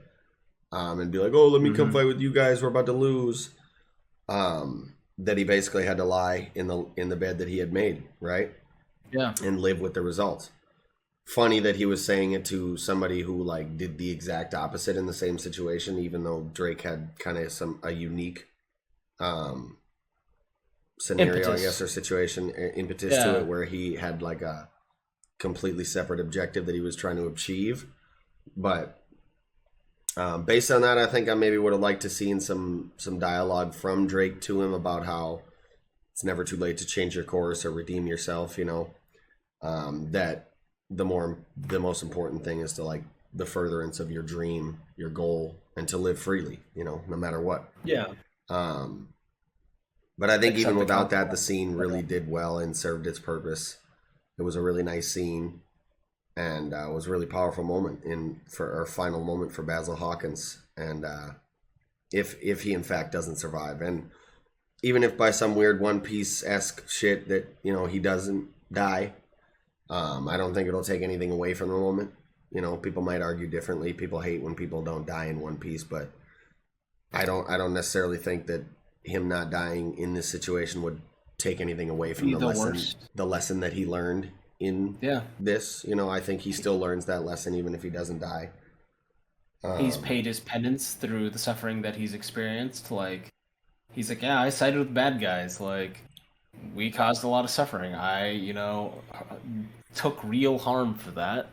And like, maybe, because we don't know if Drake is gonna die there either. What if Drake, manages to resuscitate him, stabilize him? Like, this is the 1% chance. Yeah. Yeah, it could be the 1%. You know what I'm saying? There was always that 1%. He said it himself. And if anybody can get that 1%, Choppa-san. I'll stand by this.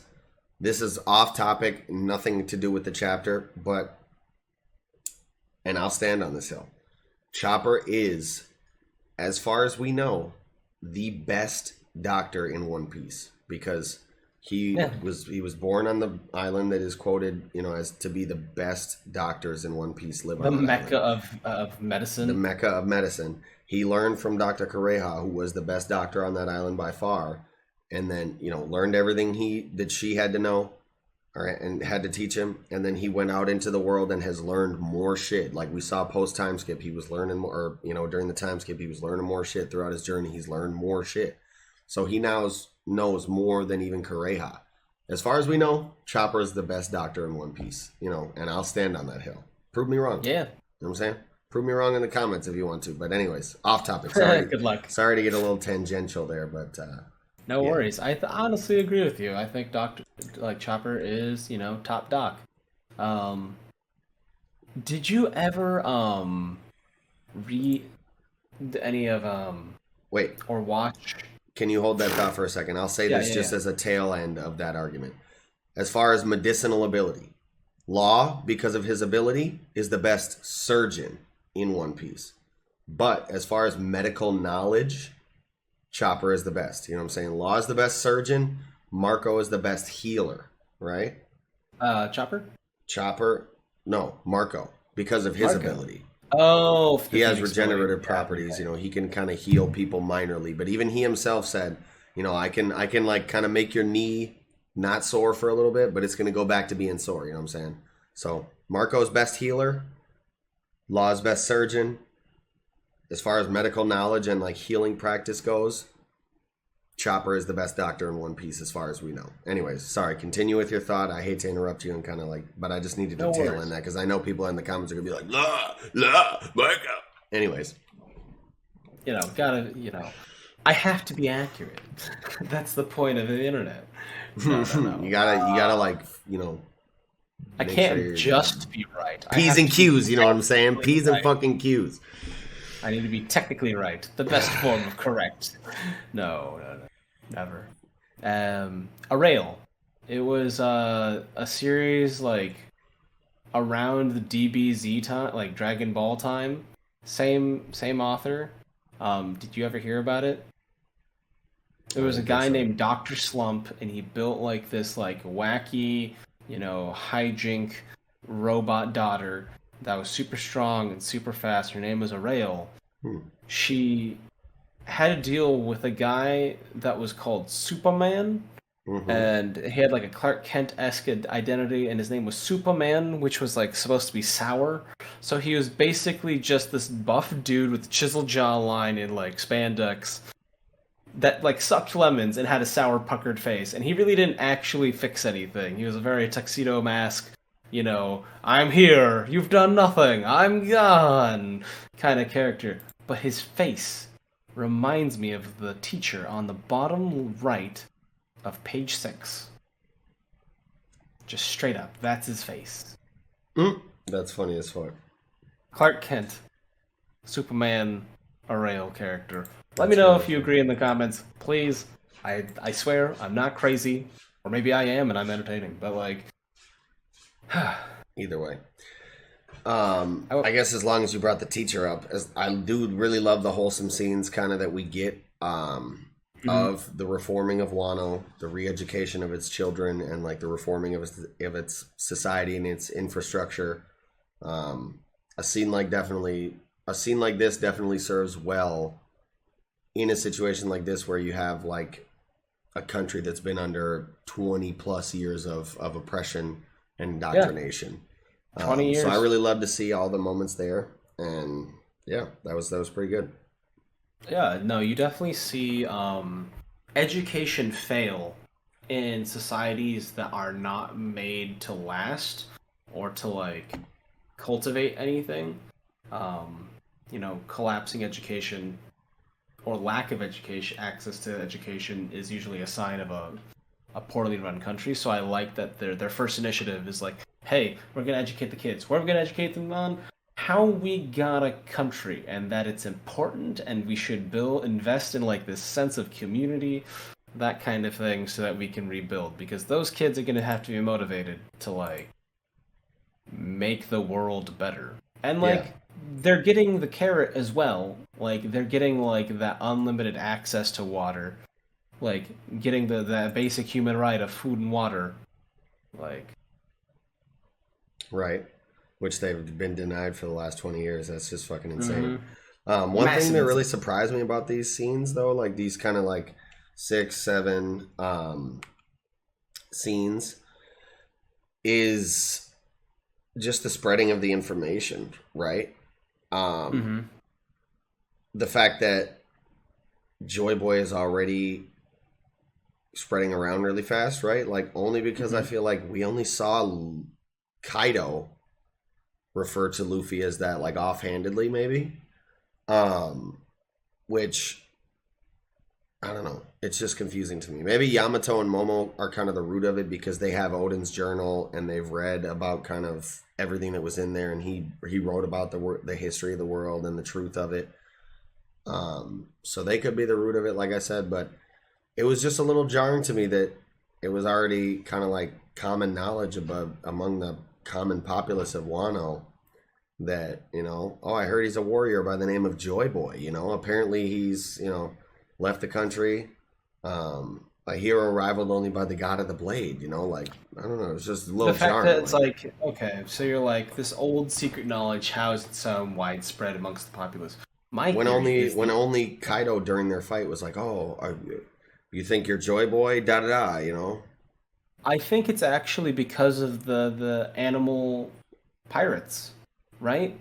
Like the Kaido's crew. I believe it's because of Kaido's crew, because King, like, had then a flashback. They had King and Kaido talking. It's like, oh yeah, I believe Joy Boy will be the man to beat me. And then King is like, oh, such a person exists. And I bet that kind of talk circulated within, the animal pirates, and that because they lost and they basically got to surrender, they may not know Luffy's name, because why would they care? They're the crew of a Yonko. Why are they going to pay attention to just random nobodies? But they'll be like, But they'll have the idea, the only person that can defeat Kaido is Joy Boy. So that's what they say. They're like, hey, Kaido got defeated by Joy Boy. And I feel like that might be how it might be spread. Because they'd be all over the place. Yeah. And they'd have money. They would have things that they could sell and travel as they, go to escape or hide within the community. And, like, it's going to come up. People are going to immediately be talking about, who killed Kaido? Who defeated Kaido? And, like, if they're prideful, because, like, they had this moment in the previous chapter where Yamato's like, stop fighting. And they're like, what are you talking about? You think we're going to just stop? We're the crew of a Yonko. They have pride. So I think that they would definitely perpetuate the idea that, oh, no, they got defeated by Joy Boy. Because, like, anything less would look really bad to them. Yeah. Well, along those lines, I guess, do you think his bounty poster will say, like, Joy Boy now instead of Monkey D. Luffy? Or do you think it'll be, like, Monkey D. Luffy and then Joy Boy underneath or something? AKA Joy Boy. I would love to see an AKA under, like, Luffy's wanted poster. Because, like, Alias is pretty cool. Yeah, I wonder, I want to look up the One Piece, like, Zoro's bounty poster and see if it's on his. It's still Pirate Hunter, right? Yeah, it's still Pirate Hunter.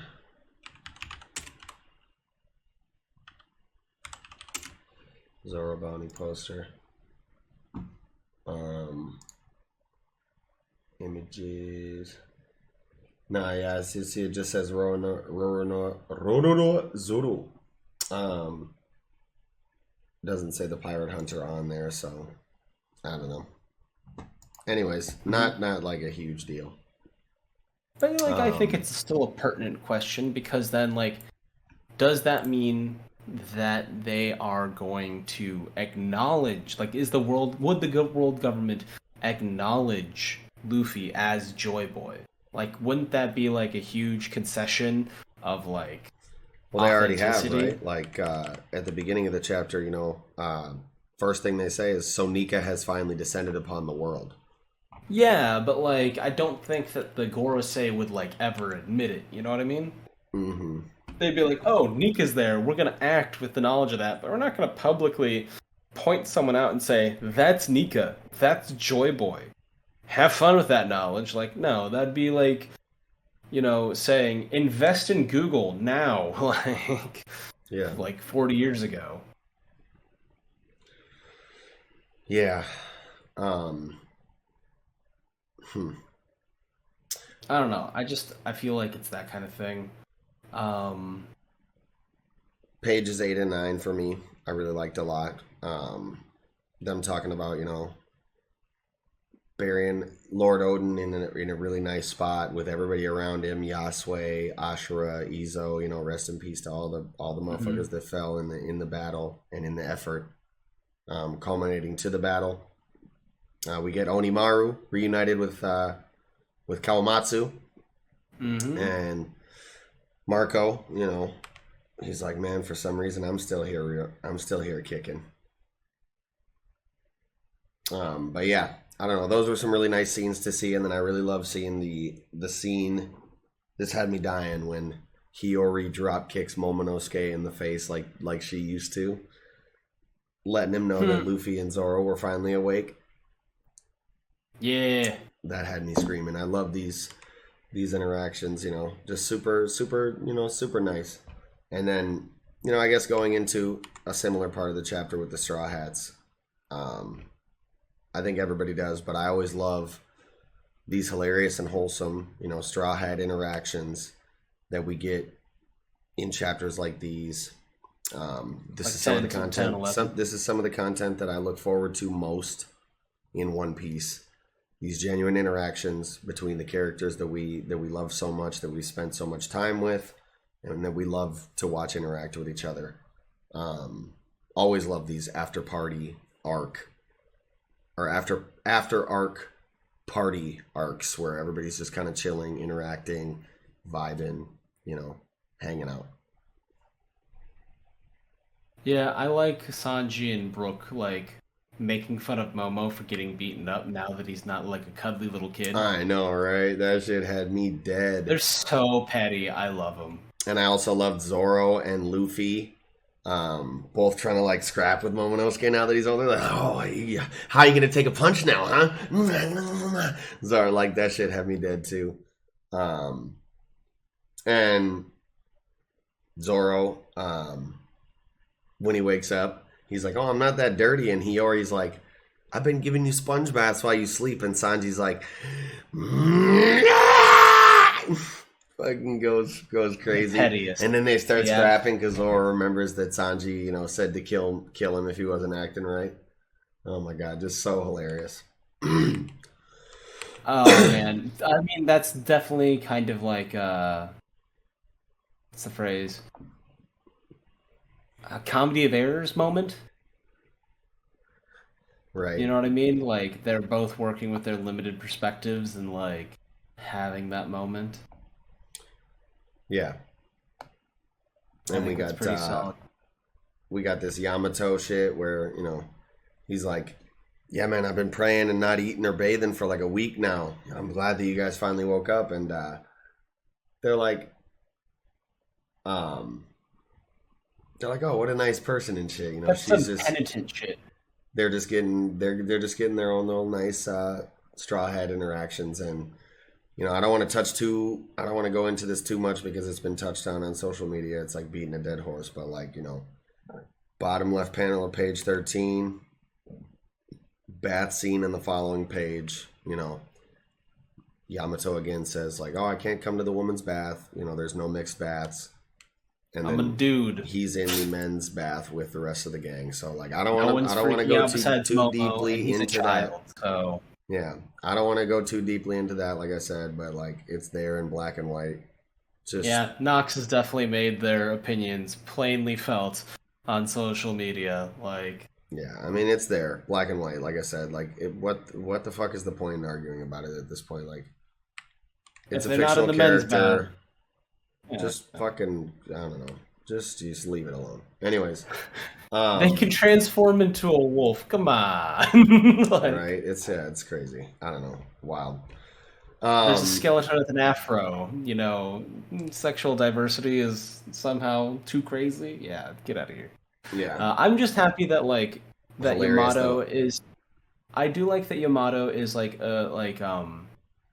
nice direction for gender diversity and stuff, because for a long time we had Tubon Clay and Okama Kingdom and Impelled Down, and let's be honest, they're not the most flattering representations. Exactly. So you know what, Oda's been doing this for a long time and he's adapted and grown throughout. He's taken steps. Taking steps. And so you know what, you guys, people that really butthurt about Yamato and their gender identity, Oda got over it. Why can't you? That's it. Just yeah, that's all I got on that issue. I love really, that. It's very, very affirming, and it's Pride Month. Fuck it, let's go. Yeah, it is Pride Month. Let's go.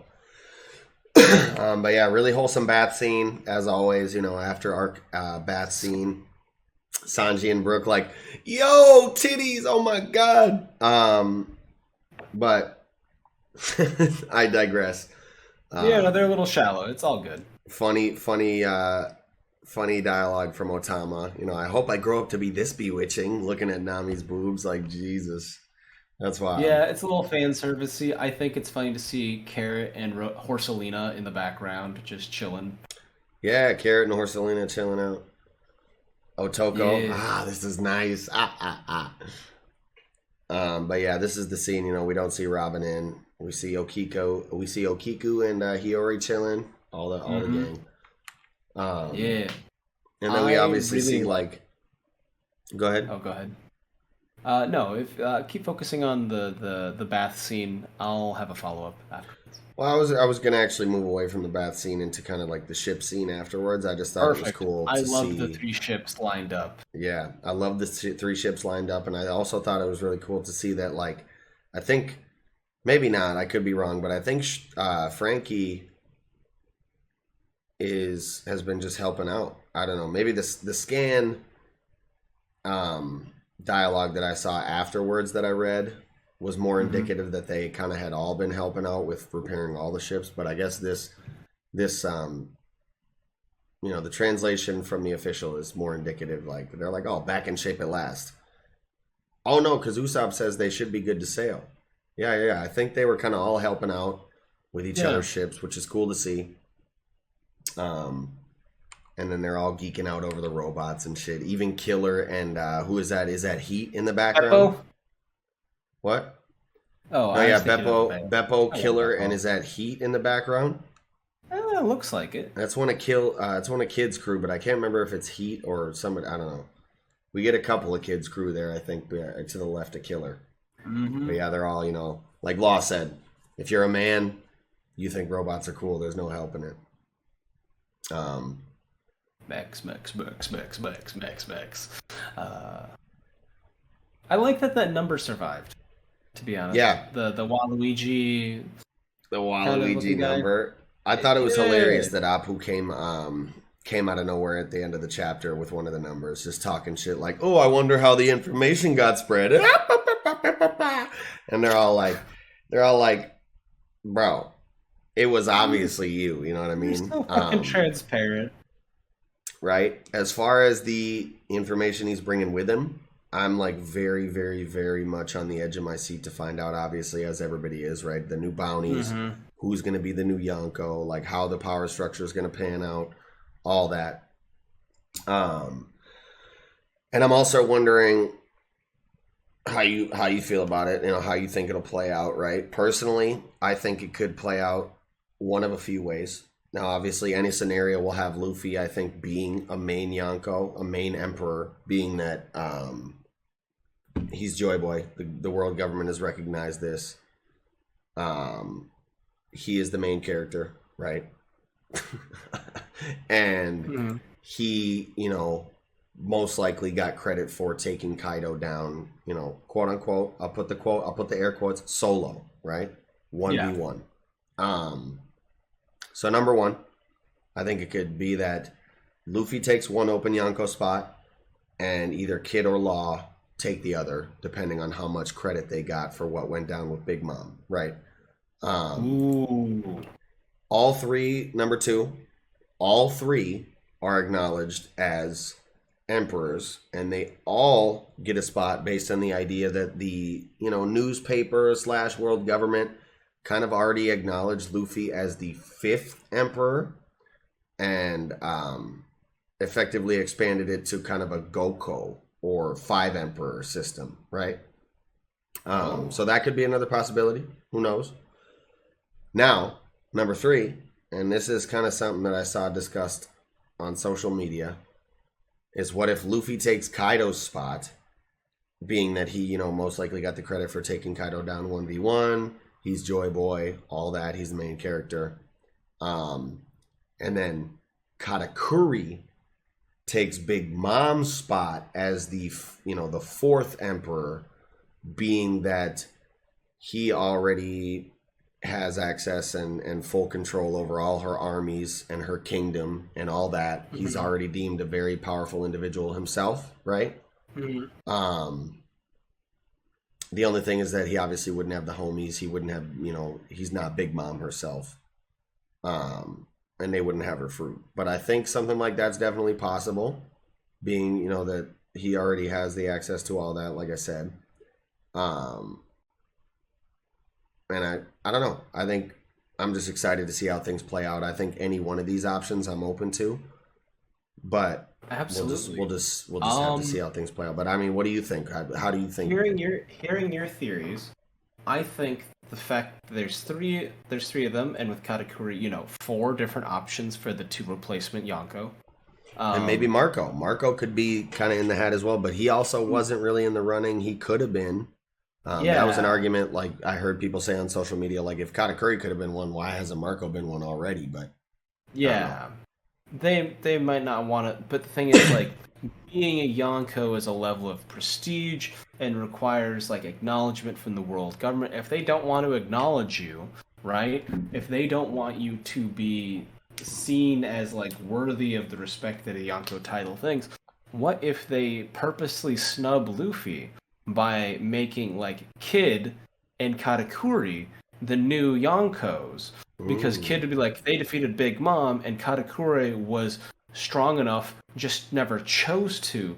They wouldn't choose Law because he's serving under Luffy, and they wouldn't choose Luffy because that would definitely mean acknowledging him and like admitting that he's strong enough. You know, they want to like diminish his public image as much as possible. So I feel like that's what the official news is gonna, the official, you know, review is, and then they'll be like, you know, still boosting up bounties up to an insane amount. Yeah. Yeah, as far as the bounties, I don't know. What do you think? Like, I think Luffy's theories have been that at the end of the story, his bounty will be the 5,560,000,000 because of the Gomu 56. You know, like he'll be, you know, the five. Okay. He'll have that because Oda plays with number themes in a lot of his, you know, a lot of the themes in the stories, and also within the Straw Hats. In the Straw Hats, all of their fruits are the combinations of a Japanese pronunciation of two different numbers from 1 through 10, right? Luffy's is 5, 6, and I can't remember the other ones. And that's why there was theories for a long time about why there would be another devil fruit user in the Straw Hats, because there was 2 missing, right? There was 1 set missing. 1 pair of numbers, got it. Yes, and I think Kuma's was the set, and so that's why people thought maybe Frankie would get Kuma's fruit or some crazy shit. I'm inclined now to check what Yamato's is. They had the like Okami dog spirit.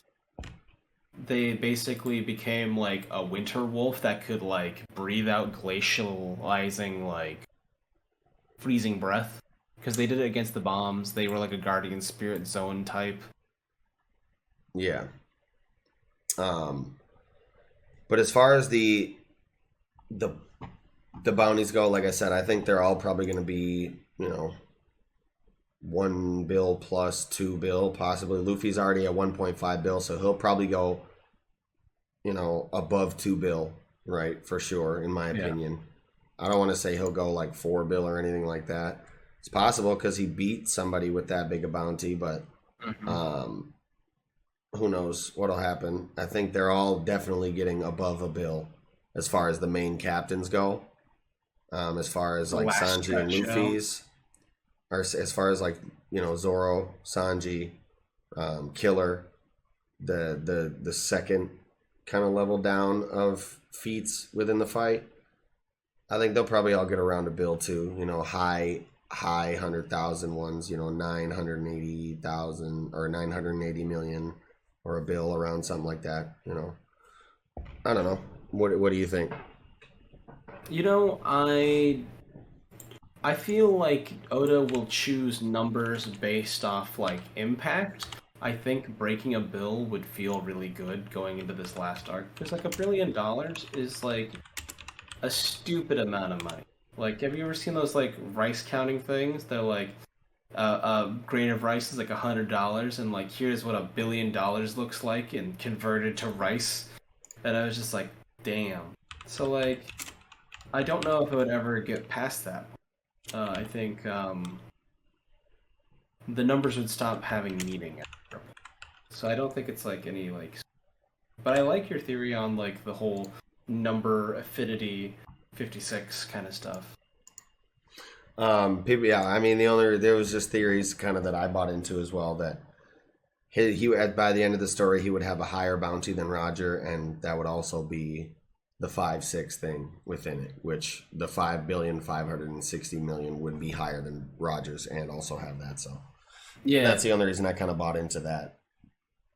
I think what's gonna happen is the Admiral and that CP0 Big Mask guy are going to attack Udon, and it's going to be chaotic, and like the pirates will already be suspicious of each other because, you know, Law and Kid were both like stay on guard. And I think there's going to be some initial confusion, and that's where they're going to try to get Robin. Or, like, they'll have to race from the port to the poneglyph where she's been researching. I feel like that's my prediction for the upcoming chapters. Other than that, I think we've pretty much covered everything I want to talk about, to be honest. I got a couple things left, I think. Absolutely, let us have it. I was just going to geek over the fact that, like, we have Green Bull pulling up to Wano, obviously. Holy fuck. I'm so nervous to see how things play out. Like, we know Sakazuki kind of told him, like, chill out, bro, don't do nothing crazy. But I can definitely also see a scene where they're at the banquet chilling at a table or something, and we just get a scene where he's not there, and all of a sudden he's just there. Like, see, he just suddenly just shows up, and nobody even notices until he, like, says something casually in conversation, like, oh, can you hand me the tea? And they're like, who the fuck? Yo! And everybody freaks out. You know what I'm saying? Yeah. So I don't know. I'm nervous to see how it plays out with Green Bull. And then as far as his ability, we obviously get a clue to it in this chapter. He's spawning some kind of flower out of his back that he's using as like a helicopter to fly with. Yeah. So based on that, I personally think it for sure is either a paramecia or a mythical zone, right? I don't think a plant logia is really possible, being that it's like not really an element so much as an organic life form, a plant, right? So I don't think it qualifies within the parameters to be a logia. And I think having one admiral with a logia in Kizaru, one with a paramecia, and then one with a Zoan, mythical Zoan, would definitely be dope as shit. I also think it might be dope as hell to like have two admirals with a powerful paramecia in Fujitora and Ryukyu, if that's what he has. But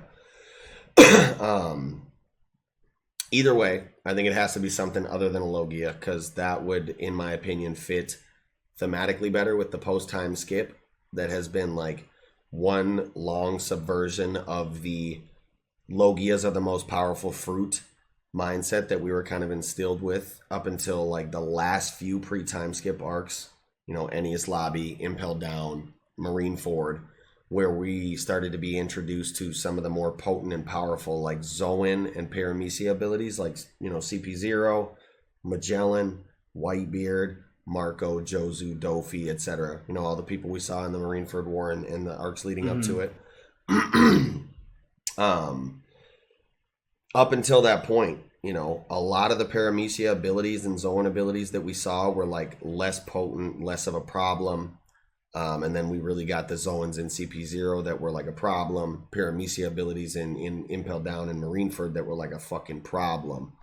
And then conversely, most of the Logia abilities we've seen post-time skip outside of the Admirals have not been as much of a problem, mainly because, in my opinion, the focus as far as the power system goes has been on, obviously, the different types of hockey, and then the awakening abilities of these, like, more unique paramecia, powers, these fruits, and then ancient and mythical Zoans that, are extremely more durable or have, like, in mythical Zoan's case, like, these potent, like, unique abilities that, like, mythical creatures have, like Marco's healing or whatever.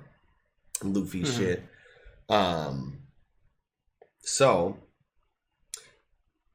sorry to be long-winded, but that's why I feel like it would be, that's basically why I think it would fit thematically better if Green Bull had a mythical Zoan, only because, what we've seen from the story post-time skip, in my opinion. And I do think it has to be a mythical Zoan if it is a Zoan and not a paramecia, only because,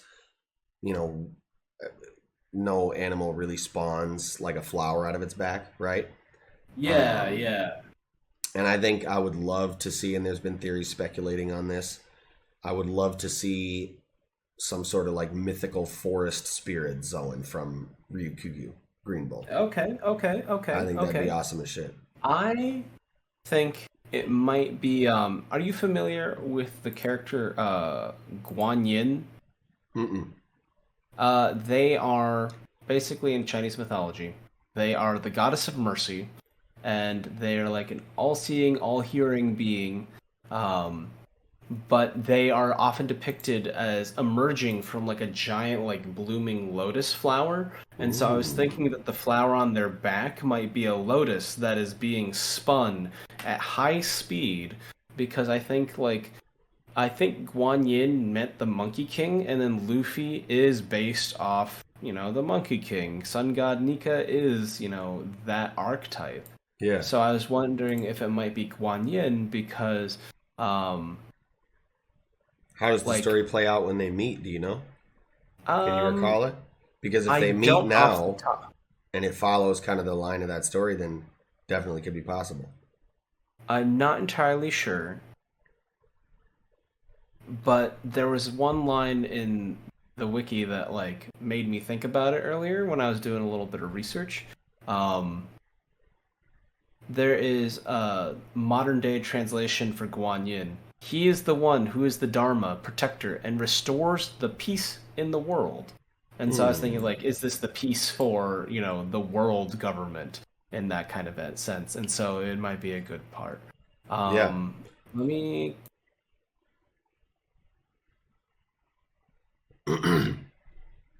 Guan Yin, Monkey King, bam.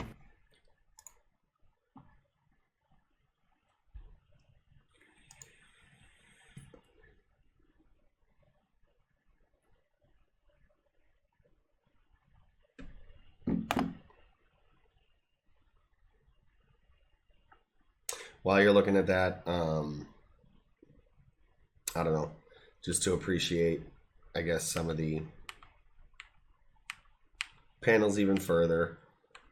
Really great to see, like you said, from the transition from page 4 and 5 into like 6 and 7, the darkness over Wano into the light over Wano with the clouds and the cherry blossoms now floating, and everybody kind of like, it's just a much happier vibe, and that comes across in the art as well.